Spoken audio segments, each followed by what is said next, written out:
जर एचा 3/5 भाग बीच्या 2/3 भागा समान आहे तर ए आणि बीचे गुणोत्तर किती असा प्रश्न सोडवायचा कसा सर? मांडणी लक्षात घ्या.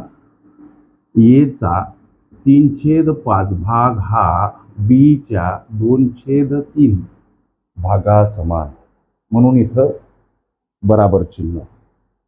हे गुणिला चिन्ह इथं का तर चा ची चे हे अक्षर प्रश्नामध्ये आले म्हणजे गुणाकार हे चिन्ह वापरायला विसरू नका.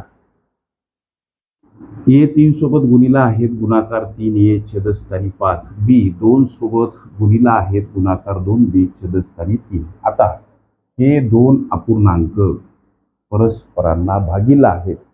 हा 3 ए छेदस्थानी 5 अपूर्णांक असाच मांडा. हा अपूर्णांक इकडं म्हणजे परस्पर विरुद्ध बाजूनं येताना गुणाकार व्यस्त रूपात मांडावा. ओके.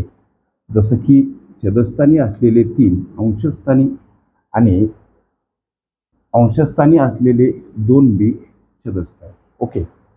बघा आता अंशातील हा गुणाकार हे दोन अपूर्णांक आहेत.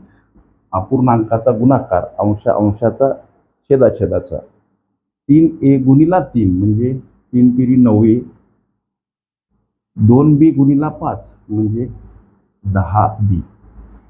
इथं 9 आणि 10 इथं थोड्या अंतरावर ए आणि बी अशी मांडणी करा. याचा अर्थ प्रश्नामध्ये ए आणि बी चे गुणोत्तर हा प्रश्न केला. ए आणि बी यांचे गुणोत्तर 9/10 हे या प्रश्नाचं उत्तर पर्याय क्रमांक सी मध्ये दर्शवलेलं आहे. ओके.